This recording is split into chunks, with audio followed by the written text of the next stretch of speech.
Hello, Kadeyn. Uncle Go-Go. Let's read a book. This one's called The Tale of Benjamin Bunny by Beatrix Potter. This book was actually written over 120 years ago.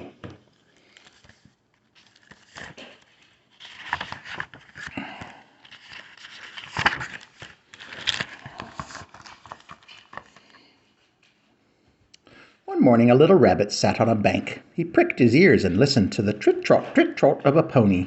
A gig was coming along the road. It was driven by Mr. McGregor, and beside him sat Mrs. McGregor in her best bonnet.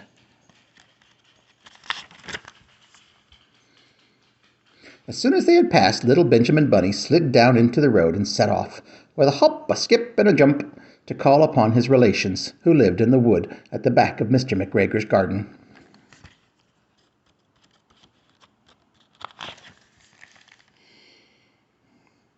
That wood was full of rabbit holes, and in the nearest, sandiest hole of all lived Benjamin's aunt and his cousins, Flopsy, Mopsy, Cottontail, and Peter. Old Mrs. Rabbit was a widow. She earned her living by knitting rabbit wool mittens and muffetees.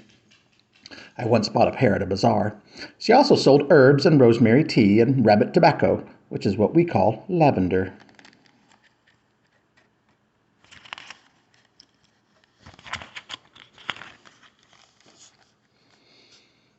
Little Benjamin did not very much want to see his aunt. He came round the back of the fir tree and nearly tumbled upon his top of his cousin, Peter. Oh, see little Peter's ears there?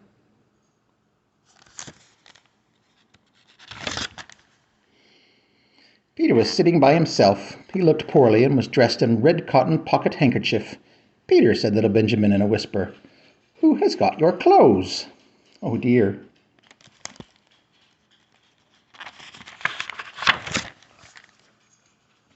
Peter replied, "The scarecrow in Mr. McGregor's garden," and described how he had been chased about the garden and had dropped his shoes and coat.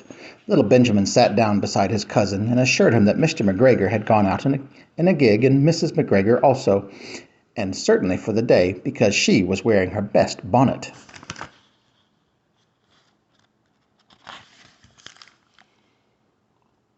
Peter said he hoped that it would rain. At this point, old Mrs. Rabbit's voice was heard inside the rabbit hole calling, "Cottontail, Cottontail, fetch some more chamomile."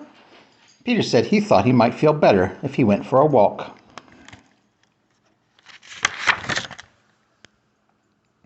They went away hand in hand and got upon the flat top of the wall at the bottom of the wood. From here they looked down into Mr. McGregor's garden.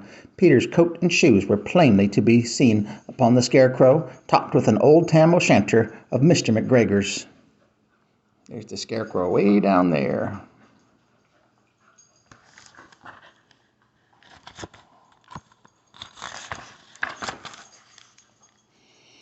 Little Benjamin said, "It spoils people's clothes to squeeze under a gate. The proper way to get in is to climb down a pear tree." Peter fell down head first, but as of no consequence, as the bed below was newly raked and quite soft. "Ah!" There goes Peter.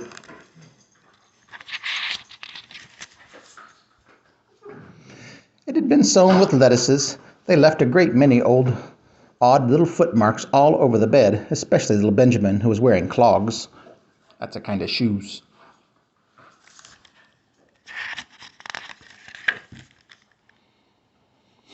Little Benjamin said that the first thing to be done was to get back Peter's clothes, in order that they might be able to use the pocket handkerchief. They took them off the scarecrow. There had been rain during the night, and there was water in the shoes, and the coat was somewhat shrunk. Benjamin tried on the tam-o'-shanter, but it was too big for him.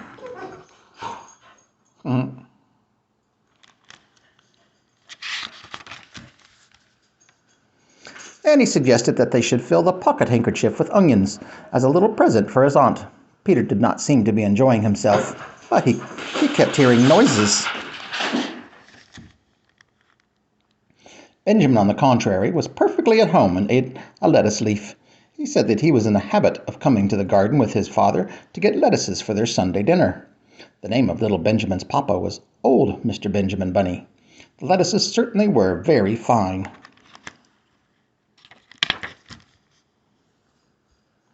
Peter did not eat anything. He said he should like to go home.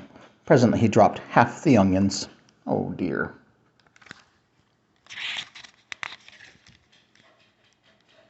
Little Benjamin said that it was not possible to get back up the pear tree with a load of vegetables. He led the way boldly towards the other end of the garden. They went along a little walk on planks and under a sunny red brick wall.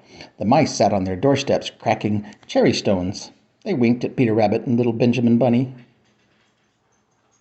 The little mice.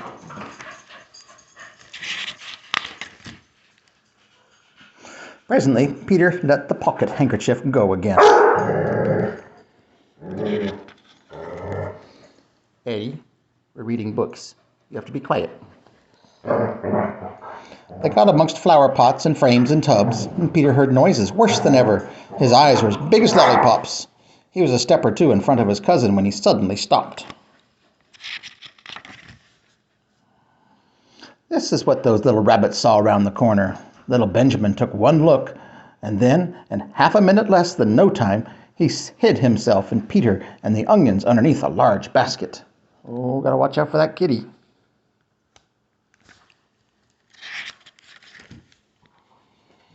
The cat got up and stretched herself and came and sniffed at the basket. Perhaps she liked the smell of onions.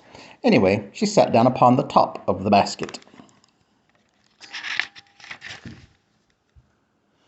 She sat there for 5 hours. I cannot draw you a picture of Peter and Benjamin underneath the basket because it was quite dark and because the smell of onions was fearful. It made Peter Rabbit and little Benjamin cry. The sun got round behind the wood, and it was quite late in the afternoon, but still the cat sat upon the basket. At length there was a pitter-patter, and some bits of mortar fell from the wall above. The cat looked up and saw old Mr. Benjamin Bunny prancing along the top of the wall of the upper terrace. He was smoking a pipe of rabbit tobacco, which as we now know is lavender, and had a little switch in his hand. He was looking for his son. Oh dear. Old Mr. Bunny had no opinion whatever of cats. He took a tremendous jump off the top of the wall and on top of the cat, and cuffed it off the basket, and kicked it into the greenhouse, scratching off a handful of fur. The cat was too much surprised to scratch back.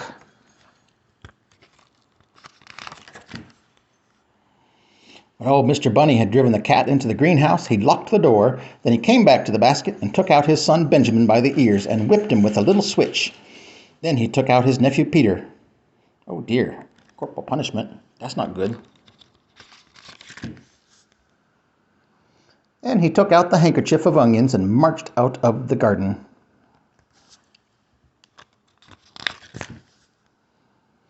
When Mr. McGregor returned about half an hour later, he observed several things which perplexed him. It looked as though some person had been walking all over the garden in a pair of clogs, only the footmarks were too ridiculously little. Also, he could not understand how the cat could have managed to shut herself up inside the greenhouse, locking the door on the outside.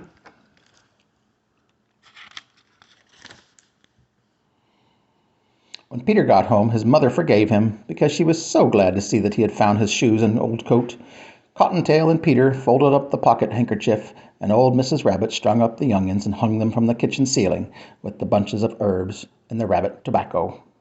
The end.